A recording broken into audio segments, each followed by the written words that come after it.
Alors bonjour, aujourd'hui j'ai la chance et surtout le plaisir d'accueillir Daniel Fournier, qui est classé présentement parmi les 5 meilleurs au monde dans les compétitions de long drive, catégorie. 65 ans et plus. J'ai 60 ans, si je m'entraîne pendant 5 ans, je vais le rattraper. T'as des bonnes chances. Alors le sujet aujourd'hui, c'est la long drive. Comment frapper plus loin? Et on a un expert avec nous pour nous donner des conseils simples. En premier conseil, Daniel, montre-nous comment la frapper. OK.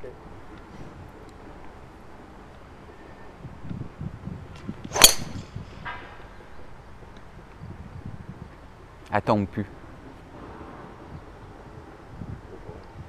Après, c'est dans les airs, combien de temps, Daniel, ta balle? Au moins 7-8 secondes facilement. Daniel, le premier conseil que tu donnerais à tous les amateurs, avant même de bouger, avant de frapper sa balle, qu'est-ce qu'une personne peut faire qui ne demande aucun talent et aucun athlétisme pour se préparer à frapper loin? La première des choses, c'est la prise de la grippe. Très important d'avoir une grippe forte. Bon. La main gauche, il faut qu'elle soit tout inclinée vers la droite. Il faut que je vois absolument au moins mes 3 premières jointures. Si on en voit 4, c'est encore mieux. Une prise forte vous permet de maintenir un angle plus longtemps sans compromettre la figure à l'impact. Parce que si vous maintenez les poignets fléchis, c'est sûr que la figure va être ouverte. Donc, une prise forte est un prérequis pour frapper loin. Est-ce qu'il y a autre chose qu'on peut faire avant de frapper? Oui. Quand on s'installe à la balle, toujours la balle vis-à-vis la grosse orteil du pied gauche. En tout temps, les mains en arrière de la balle, la tête, l'inclinaison vers le sol, jusqu'à l'impact. Alors, dans la posture initiale, c'est important de bien se placer. Et le moment d'impact va être crucial.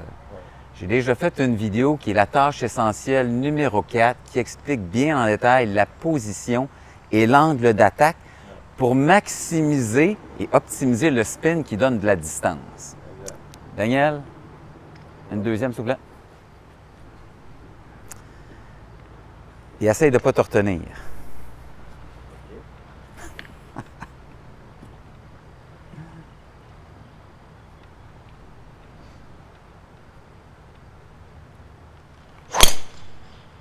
Wow! Alors, Daniel, dans le geste, Oui. la façon que vous bougez, là, il y a une priorité dans vos gars du circuit. Qu'est-ce qu'on essaye de faire pour maximiser la vitesse et la distance? La première chose à faire, maximiser, c'est la rotation des épaules. Le plus loin possible. Alors là, ce qu'on parle, c'est vraiment l'amplitude de la rotation. La capacité qui va défendre de la flexibilité, mais votre capacité de maximiser la rotation des épaules. Et ça, il faut prendre le temps de le faire. Il y a un décompte pour tourner. Je te laisse en frapper un autre, Daniel. Là, oui.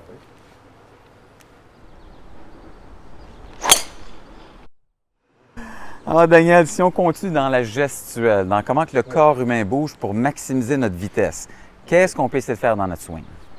Comme j'ai expliqué tantôt, les épaules, mais ensuite, ce sont les hanches. Parce que quand on revient, ça fait une bonne rotation des hanches. Alors, ce qui est après expliqué, c'est que le moteur, un des moteurs de l'élan de golf, ce sont les hanches. J'ai déjà donné un cours à un boxeur et il m'a expliqué, Charles, je comprends très bien, quand je frappe quelqu'un, je déclenche avec la hanche, qui est un de mes clips les plus populaires parmi les premiers. Pour plus de puissance, c'est la twist des hanches. Mais ceci demande une coordination et un synchronisme, ainsi qu'une flexibilité corporelle. Exact. Mais là, on parle des 2 morceaux les plus importants. Oui. L'amplitude de la rotation suivie de la twist des hanches. Alors, Daniel, tu es un membre de l'équipe canadienne qui nous représente dans des compétitions internationales de long drive. Alors là, on vient de parler du geste, de comment bouger pour frapper loin. Est-ce qu'il y aurait des exercices simples qu'un amateur normal pourrait faire pour améliorer flexibilité, vitesse et distance? Ben, la plus simple, ça serait pour augmenter un peu la flexibilité des épaules. Moi, je suis droitier. On met les mains renversées en faisant un backswing très doucement. Alors là, ce que tu es après expliqué. Oui. En tant que droitier, j'inverse mes mains. Oui. Je me prends le pouce. Et là, je vais tenter de faire une rotation arrière lentement Oui. pour maximiser l'extension et la rotation, toujours en étirant et en maintenant Aller le plus loin possible. le plus loin Selon nos possible, capacités. selon ma capacité, sans me blesser. Oui. Et ça, c'est un exercice simple que je peux faire régulièrement avant de jouer. Alors, on parle toujours du corps humain comme une machine pour performer. Elle doit être apte. C'est pour ça que la plupart des athlètes s'entraînent avec des outils. Ici, au centre de golf La Nodière, je me suis équipé de la plupart des équipements qu'on voit chez les professionnels pour maximiser la vitesse et la force. Que ce soit les fouettes, les boules un peu plus pesantes pour le rythme. Ryan Steenberg a un appareil qu'on fouette, des bâtons lourds, les cordes d'entraînement. Alors, parmi toi, là, dans ton expérience, est-ce qu'il y a quelque chose de simple qu'on pourrait faire pour l'amateur qui n'a pas tous ces outils-là? Y en a-t-il un que tu préfères? C'est ça, le fouet, ici. Si vous avez chez vous une tige sans tête. Rien de compliqué, rien de dispendieux, un bâton brisé. Et puis, on peut pratiquer la vitesse de notre bâton avec ça. Et tu vas faire quoi? Je vais vous le démontrer. Je vais me tasser. Oui. On commence avec la main droite, puis on fait le swing le plus rapidement possible, juste avec la main droite, tout en gardant l'équilibre.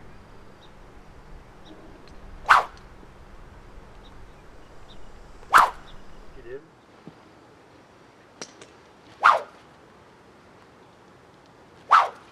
Alors là, on parle d'un exercice simple Oui. qui est un fouet pour apprendre à maximiser la vitesse. Oui. Alors Daniel, quand on parle de la vitesse, elle doit être appliquée au bon moment. La plupart des amateurs, moi y compris, on a tendance de partir trop vite par en haut. Oui. On veut la vitesse où? On veut toujours la vitesse vers l'avant. Alors, c'est pour ça qu'il faut être un petit peu patient. Oui. Il y a des exercices et il y a des outils. J'en ai un que j'aime beaucoup qui est populaire chez les longs frappeurs, la petite boule. Alors, la petite boule, elle va faire un bruit. Mais le bruit que je veux entendre, je veux l'entendre par en avant. Donc, c'est d'avoir la patience d'accélérer au bon moment.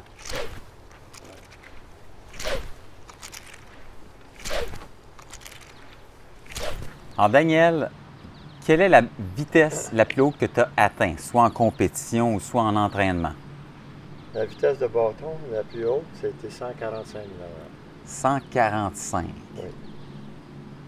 Mais la moyenne, ça va jouer, je te dirais, de 135 à 142.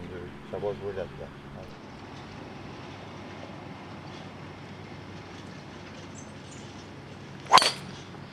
Oh! C'est belle celle-là. 137. Alors, j'aimerais remercier Daniel, un bon ami et un fier représentant du Canada, long driver exceptionnel à ton niveau. Félicitations. Merci. C'est un plaisir de t'accueillir et je te remercie beaucoup de ton temps. Merci, Dan. C'était un plaisir de travailler avec toi, Charles. N'oubliez pas, bon golf. Ça ressemble à ça?